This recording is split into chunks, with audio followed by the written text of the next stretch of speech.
L.T.B.E. Thomas and Friends. Thomas the tank engine wouldn't stop being a jerk. Night after night, he kept the other engines awake. I'm tired of pushing coaches. I want to see the world, and you should know it. But the other engines moaned and then tried to get back to sleep while Thomas was being a jerk. But one night, Edward soon came to the shed. He was a kind little engine and felt sorry for Thomas. Don't worry, Thomas. I know what to help. Well, what is it then, Edward? I've got some freight cars for you to take tomorrow. Don't we just call them trucks? Shh. We don't speak about that. And besides, will you take them for me? Well, sure. Besides, if I do that, then you can just push coaches in the yard. Isn't that a good deal? Deal? Yep. A very good deal indeed. Next morning, Thomas's driver and fireman spoke with Edward's driver and fireman, and they all agreed. Thomas soon went off to take Edward's trucks. I'll see you later, Edward. Okay, Thomas, be careful with the trucks. Don't worry, Edward, I will. Now, trucks are silly and noisy. They talk a lot and don't care what the engines think. And I'm sorry to say, is that they play tricks on an engine too, who is not used to freight cars. Edward did warn about Thomas earlier about the trucks, but Thomas was too excited to listen. The shunters soon fastened the coupling, the signal dropped, and the conductor blew his whistle. Thomas was ready. Alright, you stupid trucks, come on! But the trucks weren't ready. Oh, wait, Thomas, wait! But Thomas wouldn't wait.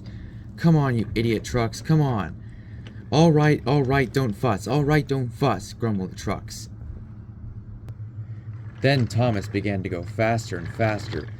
Whee! He whistled as he rushed straight through the tunnel. Then he was out on the other side, in the countryside, on the other end of the tunnel.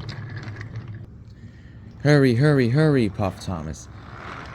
He was very pleased with himself, but the trucks just got angrier and angrier at Thomas.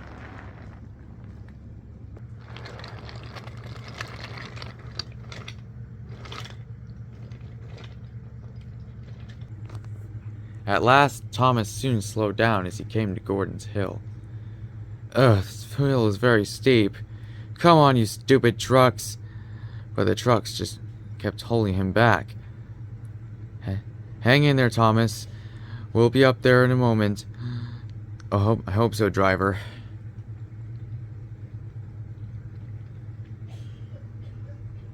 At last, Thomas managed to reach the top of the hill. The driver soon put on the brakes. We're stopping, said Thomas. No, yelled the cars, bumping and banging into each other. Go on. But before the driver could do anything else, they pushed Thomas down the hill. Ah! The trucks soon pushed Thomas down the hill. Ah! On, yelled the trucks. Help me, cried Thomas. La la la la la, I love pulling the express. Ah! Look out, Gordon, I can't stop! Watch where you're going, Thomas. You nearly ran into me. At last, Thomas reached the next station. What should I do? Luckily, the signalman changed the points to a siding. I must stop! At last, Thomas came to a stop at the buffers. Oh, phew, said Thomas. I'm saved. But then, just then, Sir Topham Hatt walked up. He was not happy with Thomas. Thomas, what do you think you're doing? I was just taking Edward's trucks, sir. Why were you going so fast? I didn't mean to. I was pushed by these stupid trucks. Well, you've got a lot to learn, little Thomas, about trucks. Then maybe after you'll be just as good as Edward. Then you'll be a very useful engine. Yes, sir. I understand, sir. Thomas knew what Sir Topham Hatt meant. He felt very silly indeed. The next day, Thomas was at a water tower taking on water. He was feeling very pleased with himself. Just then, Sir Topham Hatt came up. "Hello, Thomas." "Ah, sir, please don't cut my smoke box off." "Why would I want to do that?" "'Cause, remember yesterday I got into a runaway with the trucks?" "Oh yeah, that's right." "But, you may not be as fast as or strong as Gordon, but you can be a very useful engine." "Oh, okay." "Now, don't let the silly trucks tease you." "Don't worry, sir, I won't let you down." And Thomas puffed away to do some shunting. There were a lot of cars. Thomas worked very hard pulling them into place. Then he was just about to get some more when he noticed some strange things that looked like cranes. "Hey driver, what are those things?" "Oh, that, Thomas, is the breakdown train." "What is it used for?" "Well, the breakdown train is used to lift up derailed engines, coaches, and freight cars, but we shouldn't touch them unless there's an emergency going on." "Oh, okay then." Later that day, Thomas was then shunting the same cars that he shunted before into a siding, when suddenly he heard a whistle. That's funny. I heard some shrieking going on. Maybe it's just nothing. That's probably nothing! Ah! Oh my gosh! Of course, the engine was James, and he was frightened. His brake blocks were on fire. "Help me! Please! I want to stop!" But the trucks kept pushing on. "Go on, go on, go on!" "I like to teach those trucks a lesson," said Thomas the Tank Engine. Beep, beep, beep, beep, beep, beep, beep. Huh? What's that sound? It's the fire alarm.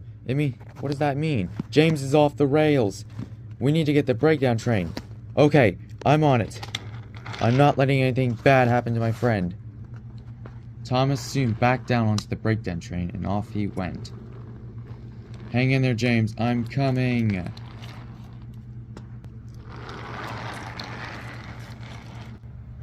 Meanwhile, James, however, wasn't hurt at all, of course. His driver and fireman were feeling him all over to see if he was hurt. "Don't worry, James. It was those stupid wooden blocks that caused the accident. We really should have removed those." "Yeah, I know. But hang on a second. How come you didn't get that scene with me crashing?" "Oh, that's probably because I was lazy and I kind of want to recreate the episode." "Okay, then." At last, Thomas arrived with the breakdown train to help James back on the tracks. Much later. After getting all the broken cars, they soon hooked up James onto the breakdown train to get him back on the rails.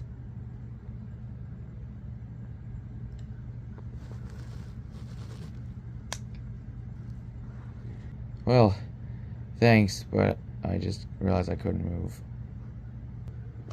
"Don't worry, James. I'll help you back to the shed." Soon Thomas went around to help James. "Alright, James, let's get you home." "Okay, Thomas." And the two friends set off home.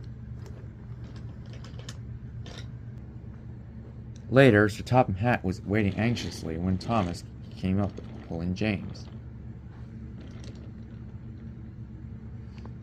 "Well done, Thomas. I've heard all about it. I'm very proud of you. You are a very useful engine." "Thank you, sir. So, James will now need a proper coat of paint, proper brakes, actually, and a new coat of paint, and you'll get a branch line all to yourself."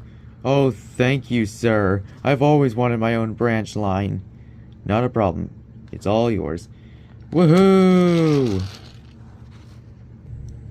Now Thomas is as happy as can be. He has a branch line and two coaches named Annie and Clarabelle. Isn't it good to have a branch line like I'm having? Right, Annie Clarabelle? Yeah, Thomas. Yes, indeed it is. He was now never lonely, and he enjoyed running backwards and forwards with them, too. He stopped by to chat with Edward and Henry about the news. Then Gordon would pass by, saying poop, poop, poop. And Thomas would reply peep, peep in return. Well, it's good to have my own branch line. And yes, indeed. Anyways, I gotta get going. No time to chit-chat. And Thomas puffed away.